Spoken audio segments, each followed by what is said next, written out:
provinces and territories are planning to get both elementary and high school students back in class in September. But in some areas of Ontario, high schoolers will only be in class part of the time, doing the rest of the learning at home to help keep class sizes down. New Brunswick high schoolers will also have a combination of in-class and remote learning, same with secondary students in Whitehorse. In Quebec, some grade 10 and 11 students have the option of alternating between home and school, and Manitoba has said some older students will have to do at-home schooling for part of the time if there isn't enough room for physical distancing. Most provinces have contingency plans for more at-home learning if the pandemic worsens in their area.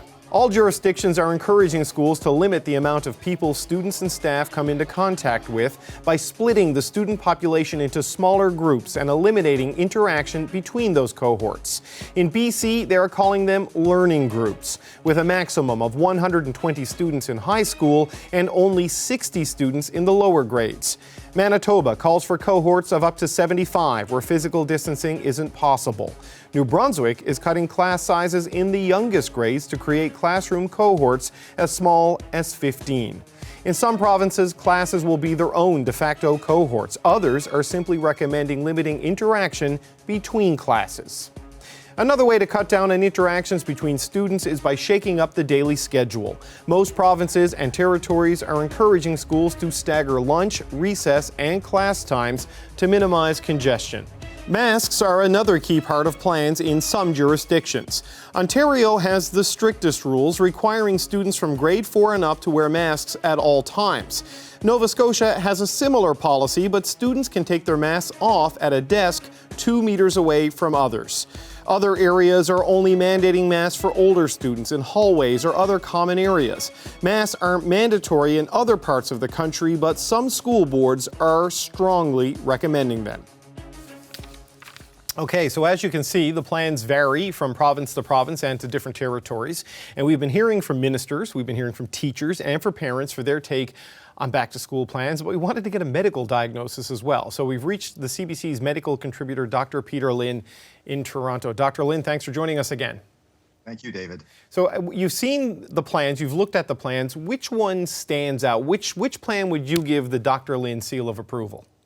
Yeah, it's tough because it's all different across the country, right? So as a parent, if you're looking at how come over there the pod size is 60 kids and then over here the cohort size is 15, and how come you can wear masks there all the time and here you don't need any masks? So in other words, everybody keeps saying that we're following the science, and yet how could everybody following the same science comes up with a different plan? And I think that's very frustrating for parents, and that's why you're seeing some pushback from parents and teachers saying that maybe we haven't completely thought this through. So for example, taking off your mask. We now know that this thing is airborne. So that means that small particles can come out and it can float out. So I don't have to be sneezing or coughing. And so therefore, could I create a viral cloud around me? And so because of that viral cloud around me, now over time, if you're sitting next to me, even if you're 6 feet away, if I was smoking in one corner of the room, you're going to eventually smell that smoke at another corner. And that's what airborne virus particle transmission might mean, is that these viruses can now move. So now nobody's talked about the time that the kids have to spend together, because the closer they are and the longer time they spend, the more likely they're going to breathe this in. So with all the science that's evolving and then this patchwork, I think that's why parents are getting frustrated and saying, I don't know that you guys are doing the right thing in each one of these jurisdictions. So based on everything you just outlined, should we even be sending kids back to class for in-person, in-school learning? Yeah, I think the key is that we have to do something, because this virus is going to be around for a while. If you're waiting for the vaccine, it's going to take a very long time. You're going to have to get enough people vaccinated, and then we can still import these cases. So therefore, we do have to get back to school. The question is, do we do it all in a rush? So I think initially in Ontario, they were saying everybody comes back on September the 8th. And now you're hearing them backing away from that, saying, okay, we could have staggered starts, because it doesn't make sense to have every single person coming in. And the problem is the parents are saying, we don't know what the system is. And I think the teachers are saying, we don't know what the system is. We sort of have these big, broad strokes, okay, 6 feet apart desks, those kinds of things. But in Asia, what they did was they had a training video. So in other words, there was a video of how the kid is going to go to school. So they watch this kid go to school, they get a temperature check, they wash their hands, and then their bag is wiped down, and then they go inside. And then this is how they hang up their coat. They don't go with another person. There's only one kid in at a time. And so that training video was very helpful for parents because they saw that it was safe at the school that they're sending their child to. And for the kids, it was great because it was a training video. They just watched it over and over again. So when the first day of school started, they're not being told what to do on day one. They're sort of seeing it already. And I think that training video might be a very good idea. You know, everybody's throwing all this money around in terms of ventilation and things like that, which is great, and hiring nurses and those kinds of things, which is fantastic. But what we need right now is to tell parents, what is it going to be like on day one? And what is your child going to be doing on that very first day when they go in? Because that first day is when everybody's going to get together. And even without COVID-19, that's when all the kids, it was like a swap meet where they exchange viruses from all their trips and everything else, right? So we always saw right after that first day of school, about 2 weeks later, we saw a lot of kids getting sick with colds and everything like that. And that was before COVID-19 was ever an issue. Yeah, I think it's a good idea about the video. I remember when my oldest went to junior kindergarten, he had to take the bus. He had to watch a video on how to safely get on the bus, and he still remembers that stuff as he heads into grade 1.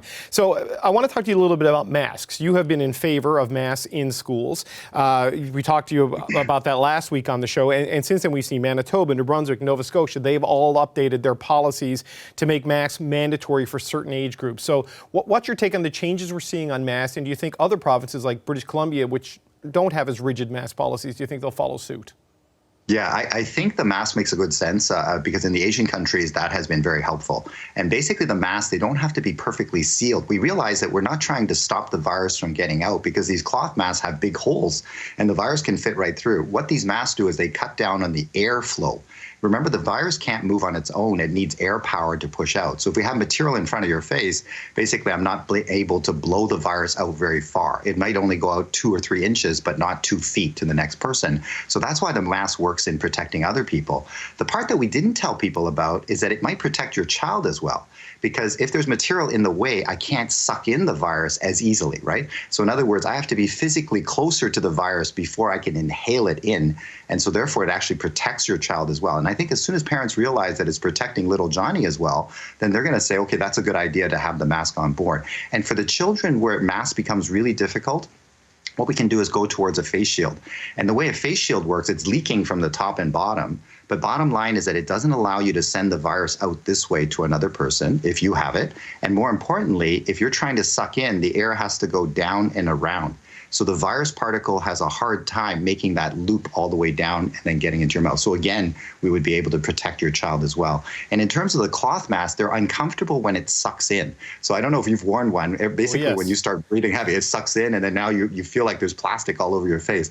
So get the ones that are a bit more rigid. They either have the sort of the ruffles or something like that. And that way, when the child is breathing, the material doesn't suck in on them. And that way, they can continue to breathe very, very nicely without having any difficulty. When they're exercising, it is a bit difficult, but then when they're exercising, hopefully they're outside and there's fresh air, in which case the mask is not necessary. But certainly when they're sitting in a small room, if they have a mask that doesn't suck in on them, that's helpful. So during this time, maybe it's a good time to test out these different masks on your child and then get them to practice so that basically they're learning to use it every single day so that when school comes, it won't be a sudden shock that they have to use these masks. Okay, masks are a key thing, but what about testing? I mean, this week, Alberta's Chief Medical Officer of Health, Dr. Dina Hinshaw, she recommended that students and teachers and I guess all school staff get tested before school starts. Do you think that should be mandatory? Do you think that should be applied right across the country?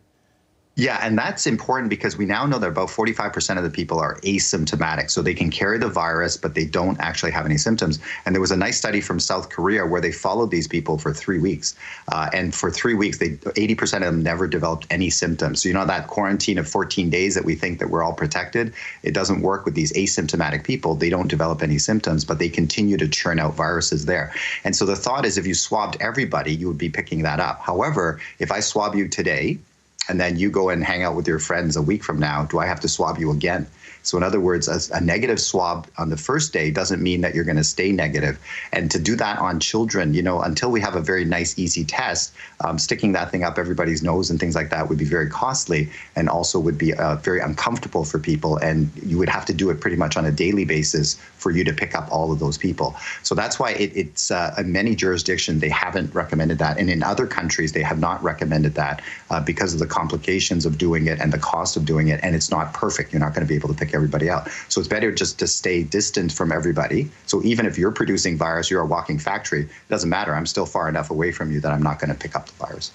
So today we heard from our Canada's Chief Public Health Officer, Dr. Theresa Tam, and she spoke about the possibility of a second wave in the fall. So I want to play you this clip and just get your reaction on the other side of it. Here's Dr. Tam from today.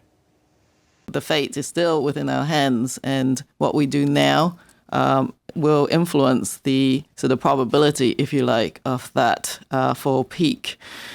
We are, of course, also planning on the fact that other respiratory viruses will generally circulate in that period of time as well, including influenza. So planning for that potential convergence of the viral activity is something that we're actively doing as well. So Dr. Lin, Dr. Tam has created a pretty scary little cocktail there, right, of COVID, influenza, and back to school, maybe all happening at the same time as we head towards a fall peak. I mean, how should parents prepare or think about the decision of sending their kids back to school when she outlines that sequence of factors? Yeah, and so that's why, if people can afford to do, remote learning, that's great. If they can't, then we have to send them in, but we have to send them in as safely as possible. So the good news is that if we just do that physical distancing, wear the mask or a shield if you can't handle a mask, and wash your hands, those things will protect you from the virus because the virus needs to get into your face. Basically, you have to breathe it in. And so if we do that, then we can still protect everybody, even if they're in a school situation. What she's talking about, the second wave, is that if we have a lot of people with viruses out there that are asymptomatic, that becomes a reservoir of virus. So the moment I let down my guard, so let's say I'm producing virus, I'm asymptomatic, as long as you stay away from me and wear a mask and I wear a mask, I can't infect you. But the moment we drop our guard, then all of a sudden I'm still producing virus. Now I have the ability to infect you.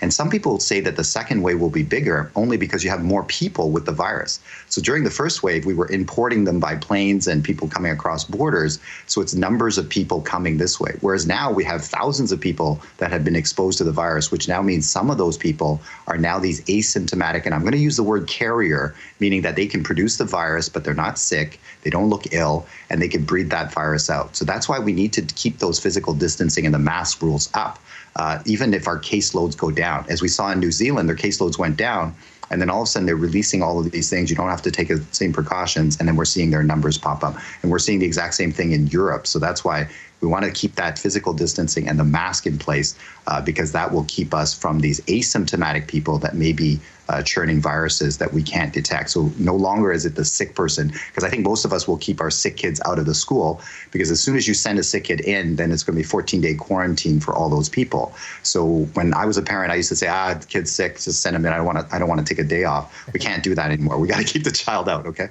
in order to make sure that the school is protected and that you don't have to, take a whole bunch of time off once one child is sick. Okay, Dr. Lin, thank you so much for your time. Thanks, David. That is CBC medical contributor Dr. Peter Lin in Toronto. Hi, I'm Vashi Capellos, host of Power in Politics. See more of our show by subscribing to the CBC News channel or click the link for another video.